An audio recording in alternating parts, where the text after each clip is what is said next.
සුබ දවසක් හැම දිනෙකටම. ඉතින් අද ලෙසන් එකෙන් අපි කතා කරන්න යන්නේ CSS types ගැන. ඉතින් ඔයාලට මතක ඇති CSS introduction එකේදී මම කිව්වා CSS types වර්ග තුනක් තියෙනවා කියලා. inline, internal, ඒ වගේම external CSS කියලා. ඉතින් අද අපි මේ ලෙසන් එකෙන් කතා කරන්න යන්නේ කොහොමද මේ inline, ඒ වගේම internal, external කියන CSS අපි අපේ HTML page එක add කරගන්නේ කියලා. හරි. අපි මුලින්ම කතා කරමු inline CSS ගැන. ඉතින් මෙතනදී මම හදාගෙන තියෙනවා sample page එකක්, h1 එකක් තියෙනවා, ඒ වගේම h2 එකක් තියෙනවා, paragraph එකක් තියෙනවා. හරි. මේකෙදී inline CSS ගැන කතා කරන්න යනකොටම මම කතා කරනවා text CSS text properties කීපයක් සහ font properties කීපයක්. අපි බලමු කොහොමද මෙතනදී inline CSS එකක් අපේ HTML page එකට add කරගන්නේ කියලා. හරි. මම මුලින්ම මෙන්න මේ h1 එකට inline CSS එකක් add කරනවා. මම මෙතන h1 කියන එක ඇතුළට ගිහිල්ලා style කියන attribute එක මේ විදිහට type කරගන්නවා. style සමානයි උඩු කොමා දෙකක් එක්ක. දැන් මේ style කියන එක ඇතුලේ අපිට දෙන්න පුළුවන් CSS properties. හරි. මම මුලින්ම text properties ගැන කතා කරන්නම්. text properties වලදී අපිට පුළුවන් text align කියන property එක පාවිච්චි කරන්න. text align colon එකක්, ඒ වගේම අපිට පුළුවන් value එක දෙන්න center. මම center කියලා දෙනවා. ඊට පස්සේ අවසානයේ semicolon එකක් දානවා. ඔයාලට මතක ඇති අපි syntax එක ගැන කතා කරා. දැන් මම මේක save කරලා මේක refresh කරනවා. එතකොට මේක center වෙලා තියෙනවා. බලා ගන්න පුළුවන්. ඊට පස්සේ මම මේකට add කරනවා text transform කියන attribute එක මෙන්න මෙතන තියෙන එක colon මම දානවා upper case කියලා. upper case කියන එකේ තේරුම තමයි මේකේ අකුරු ඔක්කොම capitalize වෙන්න කියන්නේ. දැන් බලමු අපි මේ විදිහට capitalize වෙනවා. ඊට පස්සේ අපිට ඕනම් පුළුවන් lower case කියන එක add කරගන්න. එතකොට මේකේ ඔක්කොම අකුරු simple බාටපත් වෙනවා. මෙන්න මේ විදිහට. මම මෙතන value එක upper case තියන්නම්. හරි. අගට semicolon එක. ඊට පස්සේ මේ ඔක්කොම upper case වෙනවා. ඊට පස්සේ තවත් text property එකක් තියෙනවා. ඒක තමයි letter spacing. මෙන්න මේ letter spacing කියන එක අපිට පුළුවන් add කරගන්න point වලින්. මේකේ value එක point වලින් add කරගන්න පුළුවන්. මම දෙන්නම් 1.5 pt. ඊට පස්සේ මෙන්න මේ විදිහට පොඩි letter spacing එකක් add වෙනවා මේකට. ඔන්න ඔය විදිහට අපිට පුළුවන් text properties කීපයක් මේකට add කරගන්න. හරි. ඊට පස්සේ දැන් මේ add කරේ අපි inline CSS. අපි තවත් inline CSS එකක් add කරගමු මෙන්න මේ paragraph එකට. මම මේ paragraph එකටත් style කියන attribute එක දාලා සමානයි උඩු කොමා ඇතුලේ මම දානවා මම දෙන්නම් letter spacing අපි දෙමු 2 point. එතකොට මෙන්න මේ විදිහට letter spacing එකක් add වෙනවා. ඊට පස්සේ තවත් අලුත් property එකක් අපිට මෙතන කතා කරන්න පුළුවන් line height කියන property. line height එක අපිට add කරගන්න පුළුවන්. ඒකත් point වලින් මම 1.5 point වලින් add කරගන්නවා මෙතන. එතකොට ඔන්න බලන්න මෙතන line height එක ඇත්තටම මදි. මේ ඔක්කොම නිකන් එක ගොඩේ වගේ පේන. අපි මෙතෙන්ට 15 point විතර add කරගෙන බලමු. ඔන්න එතකොට ටිකක් පැහැදිලි වෙනවා. අපි මේක වැඩි කරන්න මම මෙතන 18 point තියන්නම්. එතකොට මේ line height එක මේ විදිහට වැඩි වෙනවා. ඉතින් line height property එක තමයි ඔය. ඊට පස්සේ අපි කතා කරමු font properties කීපයක්. font property වලදී අපිට පුළුවන් මම මේ 2 එකට add කරගන්නම් style attribute එක style සමානයි. මම මේකෙදි add කරගන්නවා font family කියන එකෙන් අපිට පුළුවන් මේ font එකේ type එක. එන font වර්ගය වෙනස් කරගන්න. මම මෙතනදී මේ විදිහේ font වර්ගයක් දෙන්නම්. දීලා මම මේක save කරනවා. එතකොට මෙන්න මේක ඒ font එකට අය දාලා අපි දීපු font එකට turn වෙනවා. හරි. ඊට පස්සේ අපිට පුළුවන් font size එක adjust කරගන්න. font size එක අපිට පුළුවන් pixel වලින් දෙන්න. එහෙම නැත්නම් point වලින් දෙන්නත් පුළුවන්. අපි මෙතන 35ක් වගේ දුන්නොත් මේක ටිකක් ලොකු වෙනවා. right? මේ විදිහට මේක ලොකු වෙනවා. ඊට පස්සේ අපිට පුළුවන් තවත් font property එකක් ගැන කතා කරන්න font weight කියන එක. ඒකෙදී අපිට පුළුවන් මෙතන මම පැරග්‍රාෆ් එකට ඇඩ් කරගන්නම් font weight කියන එක. font weight කියන එකෙන් පුළුවන් අපිට මෙන්න මේ විදිහට bold කරන්න ටෙක්ස්ට් එක. එතකොට මේ පැරග්‍රාෆ් එක bold වෙනවා. right මම එතන පැරග්‍රාෆ් එකට ඇඩ් කරන්න නැතුව ඉන්නම්. මොකද පැරග්‍රාෆ් එක bold වුණොත් ටිකක් කැතයි. ඉතින් අපිට පුළුවන් තවත් text property එකක් තියෙනවා ඇඩ් කරගන්න. මම මෙතන h2 එකට ඇඩ් කරගන්නම් text property එක. මෙතනදී අපිට පුළුවන් text decoration කියන එක මෙතෙන්ට ඇඩ් කරගන්න. text decoration කියන property එකෙන් අපිට පුළුවන් මේක underline කරන්න එහෙම නැත්නම් මේ text එකට එක එක decoration ඇඩ් කරනවා. මම මෙතන underline කියන්නම්. හරි. underline තිබ්බා. අපි බලමු. මෙන්න මේක underline වෙලා තියෙනවා. හරි. ඊට පස්සේ අපි ඔහොමම කතා කරමු තව color properties කීපයක්. අපිට පුළුවන් මේ විදිහට මම ඇඩ් කරගන්නම් මෙතන what is css කියන එක. ඒ කියන්නේ h2 එකට මම ඇඩ් කරගන්නම්. අපි දෙමු background color. background color එක අපිට දෙන්න පුළුවන්. මම yellow කියලා දෙන්නම්. මේ විදිහේ background color එකක් මෙන්න මේ what is css කියන එකට ඇඩ් වෙලා තියෙනවා. ඔයාලට බලා ගන්න පුළුවන්. මෙන්න මේ විදිහට background color එක මේකේ full width එකටම ඇඩ් වෙනවා. ඒකට හේතුව මේක block level element එකක් නිසා අපි ඒක කලින් කතා කරලා තිනවා. ඉතින් මේ විදිහට පුළුවන් අපිට color property එක ඇඩ් කරගන්න. ඊළඟට අපි කතා කරන්න යමු color කියන property එක.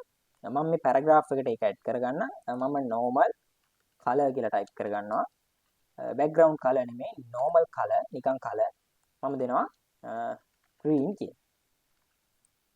එතකොට මෙන්න මේ paragraph එකේ අකුරු වල color එක කියන්නේ font color එක වෙනස් වෙනවා green වලට. ඔයා මතක තියාගන්න ඕනේ ඔයාට අකුරු වල color එක වෙනස් කරන්න ඕන නම් color කියන property එක පාවිච්චි කරන්න පුළුවන්.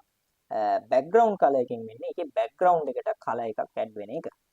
ඉතින් ওই විදිහට color property එක සහ background color property එක අපි කතා කරා. ඉස්සරහදී අපි colors ගැන වෙනම කතා කරනවා. සහ background කියන property එක ගැනත් අපි වෙනම කතා කරනවා. මම මෙතනදී උදාහරණයක් වෙන්න ඕන නිසා තමයි මෙතනදී අරගත්තේ. ඉතින් මේ විදිහට පුළුවන් inline css අපිට add කරගන්න. ඒ කියන්නේ මේ තනි single element එකකට inline css add කරගන්න පුළුවන්. මේකෙදි select එකක් පාවිච්චි වෙන්නේ නැහැ. මොකද අපි add කරන්නේ අපේ element එකටම නිසා ඒ element එකට විතරක් අපි කරන styles add වෙනවා. හරි. ඊට පස්සේ අපි බලමු කොහොමද internal css පාවිච්චි කරන්න කියලා. හරි මම මේ ඔක්කොම remove කරා. අපා මුලින් ඉඳන් අපි styles ටික add කරමු. ඉතින් internal css add කරන්නේ අපි head section එකේ. මම ඔයාලට introduction video එකේදී කිව්වා අපි internal css add කරන්නේ head section එකේ කියලා. ඉතින් මම head section එකේ මෙන්න මේ title කියන එක පහළට ඇවිල්ලා type කරගන්නවා style tag එක. මේක tag එකක් HTML tag එකක්. මම style කියන tag එක මෙතන add කරගන්නවා. ඊට පස්සේ අපිට පුළුවන් මෙන්න මේ style කියන tag එක ඇතුලේ අපේ CSS code ටික type කරගෙන යන්න. හරි. මම මුලින්ම මෙන්න මේ h1 එකට style එකක් දාන්න. අපි කලින් කරපු style ටිකම පාවිච්චි කරමු. මම මේ විදිහට select එක විදිහට h1 කියන එක පාවිච්චි කරනවා. ඊට පස්සේ සංගල වරහන් දෙකක් ඕපන් කරනවා. මම ඒක ඇතුළට යනවා. ඒක ඇතුළට ගිහිල්ලා මම මේක ඇඩ් කරගන්නවා text align colon center property එක සහ value එක මම ඇඩ් කරගන්නවා text align center. එතකොට මේක center වෙනවා. right. ඊට පස්සේ අපිට පුළුවන් text transform අපි කතා කරා කලින් colon uppercase අගට semicolon එක. ඊට පස්සේ මේකේ text transform එක uppercase වෙනවා. ඊට පස්සේ අපිට පුළුවන් letter spacing එක add කරගන්න 1.5 point. හරි. letter spacing එක add වෙනවා. ওই විදිහට select එක සහ මේ තියෙන්නේ declaration block එක. මේ declaration block එක ඇතුලේ අපි මේ දීලා තියෙන්නේ declaration. මේ විදිහට internal css add කරගන්න පුළුවන්. ඉතින් මම තව ටිකක් පැහැදිලි වෙන්න h2 එකටත් internal css ටිකක් add කරලා පෙන්නන්නම්. h2 එකට අපි add කරමු color property එක. color එක දෙමු අපි yellow කියලා දෙමු. ඊළඟට text decoration colon underline. right. මේ විදිහට color property එකකුත් add වෙලා තියෙනවා. අපි මේක background color කියලා තියමු. background color. එතකොට background color එක විදිහට මේක add වෙනවා. ඒ වගේම text decoration underline වෙලා තියෙනවා. ඊට පස්සේ අපි paragraph එකටත් මේ විදිහට internal CSS කීපයක් add කරගමු. paragraph එකේ color එක මම දෙනවා green කියලා.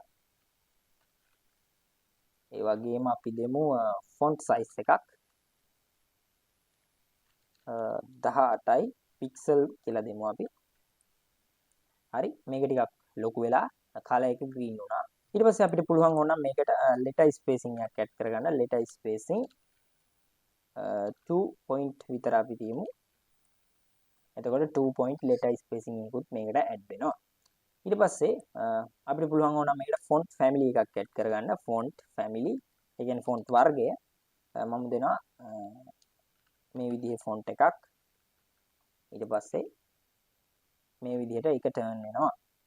ඉතින් ওই විදිහට අපිට පුළුවන් internal ඒ වගේම inline CSS ගැන කතා කරන්න මේ විදිහේ style අපිට කරගන්න පුළුවන්. ඉතින් මේකෙදී අපි පාවිච්චි කරේ මෙතන H1 කියන selector එක. අපි selectors ගැන next video එකකින් කතා කරනවා. දැනට මේ syntax එක සහ මේ CSS type එක මතක තියාගන්න ඕනේ. අපි ඊළඟට බලමු කොහොමද external CSS එකක් අපේ file එකකට add කරගන්නේ කියලා. ඊට කලින් මම මේ ඔක්කොම ටික remove කරනවා. හරි. ඉතින් external CSS එකක් add කරගන්නකොට අපිට සිද්ධ වෙනවා අලුත් file එකක් create කරගන්න .css කියන extension එක තියෙනවා.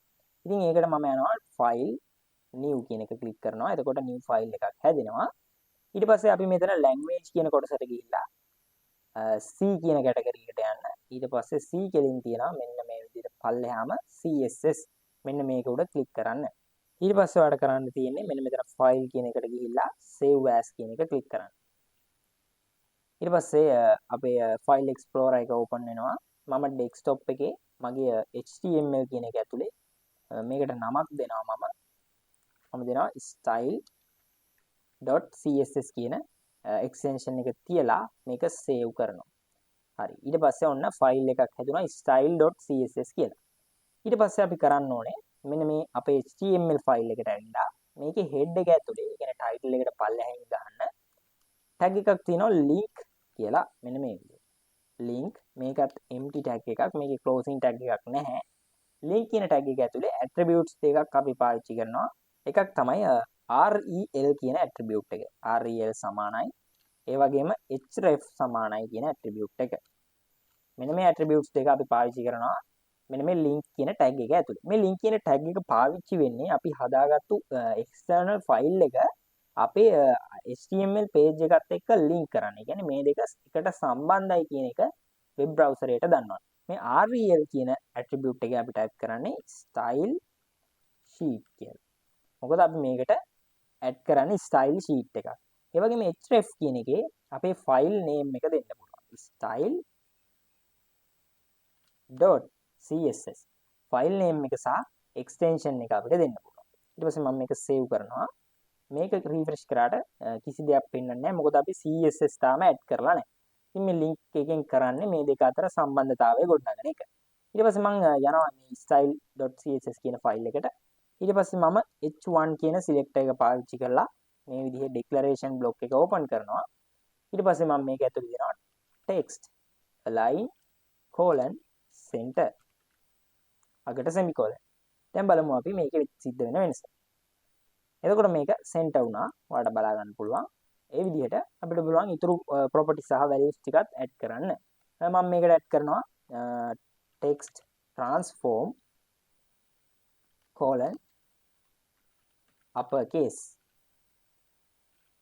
ඊට පස්සේ මේක uppercase transform වෙනවා.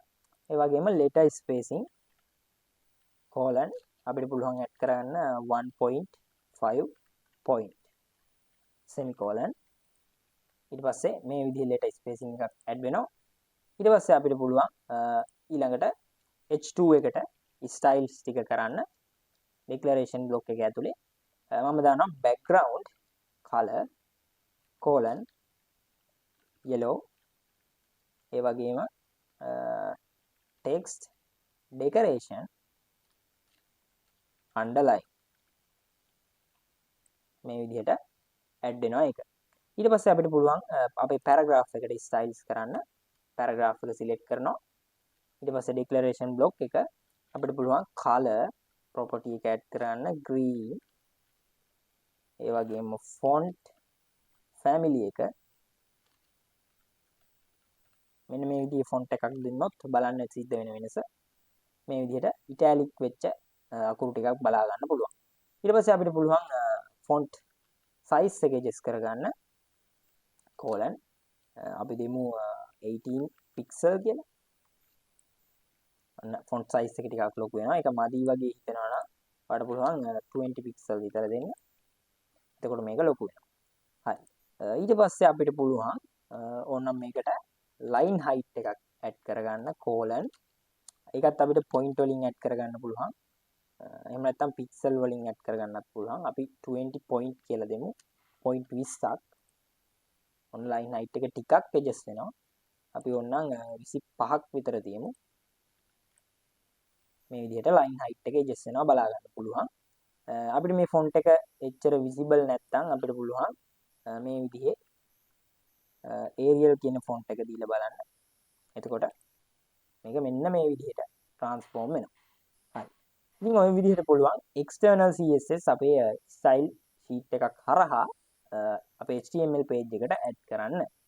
ඉතින් මම හිතනවා අද දවසේ කතා කරපු internal, inline, ඒ වගේම external කියන CSS type වර්ග තුන ගැන ඔයාලට idea එකක් එන්න ඇති කියලා.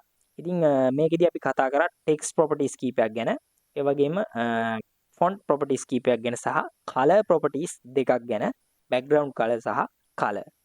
ඉතින් මේ ටික ඔයා කොහේ හරි note down එකක් කරලා තියාගන්න. මොකද අපි තව ඉස්සරහදී මේ font ඒ වගේම text ඒ වගේම color මේ කියන category වලට වෙන් කරලා අපි මේ ඔක්කොම නැවත සාකච්ඡා කරනවා. ඉතින් අද අපි මේ පොඩ්ඩක් උඩින් සාකච්ඡා කරේ මේ CSS type වර්ග ගැන ඔයාට අදහසක් ගන්න ඕන නිසා. ඉතින් inline CSS අපි අපේ element එකේම type කරා. ඊට පස්සේ internal CSS අපි head section එකේදී පාවිච්චි කරා. ඊළඟට external CSS අපි වෙනම file එකක් හදලා සාකච්ඡා කරා. ඉතින් අපි next lesson එකෙන් කතා කරන්න බලාපොරොත්තු වෙන්නේ CSS selectors ගැන. ඉතින් වැදගත් කොටසක් අපි next lesson එකෙන් හම්බෙමු.